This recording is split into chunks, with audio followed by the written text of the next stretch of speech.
சூப்பரான சாம்பார் பொடி வீட்டிலேயே அரைக்கிறதுக்காக நம்ம என்ன பண்ணுறோம்னா, ஃபஸ்ட்டு ஒரு வானிலையில் வந்துட்டு கருவேப்பிலையை நல்லா வறுத்து எடுத்துக்கிறோம். இந்த மாதிரி ஈரம் இல்லாமல் கருவேப்பிலையாக எடுத்துகிட்டு அதை நல்லா வறுத்து எடுத்துக்கோங்க.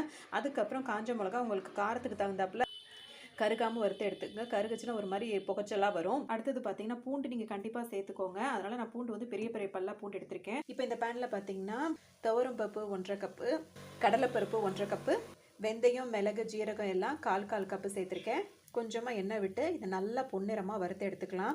இப்போ இந்த போட்ட பொருட்கள்லாம் சூடேறி வரும்போது கட்டி பெருங்காயம் இந்த அளவுக்கு ஒரு துண்டு போல் சேர்த்துக்கலாம். இதோட இது எப்படி அப்படின்னு சொல்லிட்டிங்கன்னா, இது ஃபுல்லாக கரையும் போது தான் நம்ம இப்போ வறுத்தது வந்து கம்ப்ளீட் ஆகும். ஸோ அது வரைக்கும் நம்ம இதை வறுத்து எடுத்துக்கலாம்.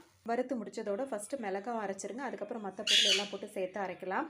நான் இப்போ சாம்பார் பொடி வந்து வறுத்து வச்சோம் பார்த்தீங்களா, அதை நல்லா ஆற வச்சு நம்ம அரைச்சி எடுத்துட்டோம். இங்கே பாருங்கள், இப்போ நம்ம எடுத்த குவான்டிட்டிக்கு வந்து இந்த அளவுக்கு நம்மளுக்கு வந்து கிடச்சிருக்கு. உங்களுக்கு நிறைய நாளுக்கும் வரும், உங்களுக்கு பணமும் மிச்சமாகும், இன்னும் டேஸ்ட்டும் அதிகமாக இருக்கும். இப்போ பார்த்தீங்கன்னா இந்த மாதிரி ஃபுல்லாக நிறச்சிடலாம். இப்போ இது நல்லா நம்ம வறுத்து அரைச்சதுனால